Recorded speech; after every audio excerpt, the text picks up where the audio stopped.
Welcome back to NextTed by Nexaspaces, your trusted guide to mastering embedded systems and IoT technology. In today's module, we're diving deep into the heart of embedded programming fundamentals: loops, conditions, and functions. These three pillars help you write intelligent, efficient, and reusable code. If you're just getting started with microcontrollers like Arduino, ESP32, STM32, or Raspberry Pi Pico, understanding these programming basics is essential. From turning on LEDs to responding to real-world inputs like sensors and buttons, your code must make decisions, repeat actions, and organize logic smartly. By the end of this video, you'll be equipped to write clean, logical code structures that power real-world embedded projects. Let's get started. Part 1: Conditions. Conditional statements allow your code to make decisions.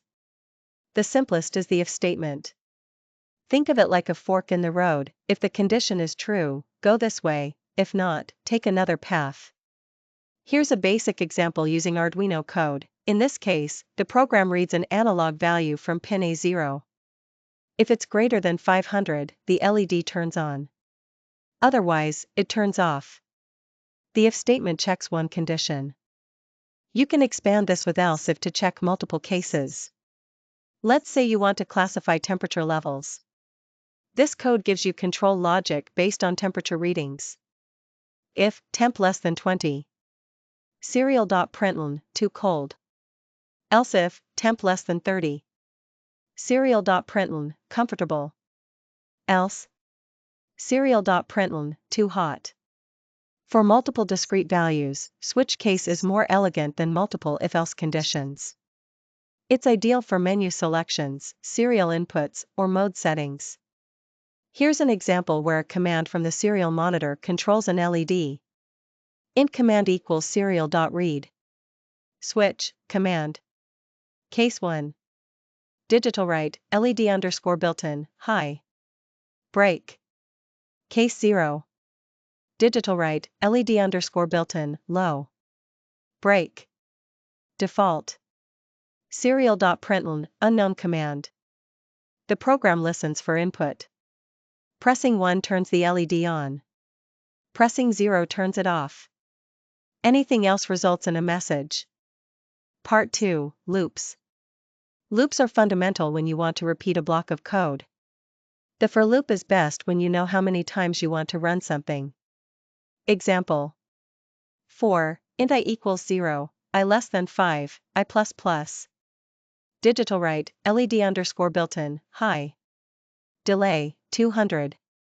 Digital write, LED underscore built-in, low. Delay, 200. This blinks an LED 5 times. It starts from I equals 0, runs until I less than 5, and increments I by 1 after each loop.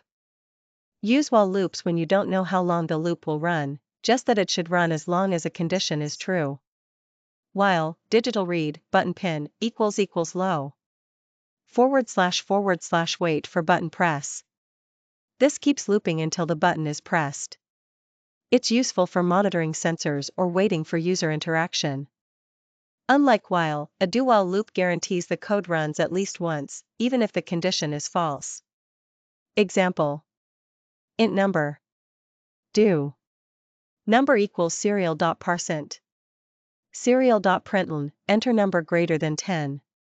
While, number less than or equal to 10. This is perfect for input validation and menu selection where the user must provide valid data. Part 3: Functions. Basics and structure. Functions are reusable code blocks. They make programs more organized and easier to debug. Void blink LED. Digital write, LED underscore built-in, high. Delay, 100. Digital write, LED underscore built-in, low. Delay, 100. Once defined, you can call blink LED as many times as you want. This avoids repetition. Parameters and arguments. Functions can accept parameters to behave differently each time. Void blink custom, int duration. Digital write, LED underscore built-in, high. Delay, duration. Digital write, LED underscore built-in, low. Delay, duration. Now you can control blink speed dynamically, blink custom, 500, blink custom, 100. Return values. Functions can also return values. This is useful for calculating and retrieving sensor data. Float read temp. Return analog read, A0, *0.488. You can store the result in a variable like float temp equals read temp. Functions with return values provide modularity and clean logic separation. Let's now build a mini embedded program that integrates all three concepts: conditions, loops, and functions. We'll write a serial-based LED controller. Void setup. Serial.begin, 9600. Pin mode, LED_built-in, output. Void loop. Int input equals serial.read. Switch, input. Case 1, blink custom, 100, break. Case 2, blink custom, 300, break. Default, serial.println, enter 1 or 2. Void blink custom, iteration. Digital write, LED_built-in, high. Delay, duration. Digital write, LED_built-in, low.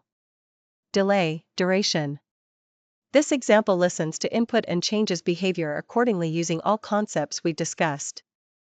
To summarize, you learned how conditional statements make decisions, loops handle repetition, and functions structure and reuse logic.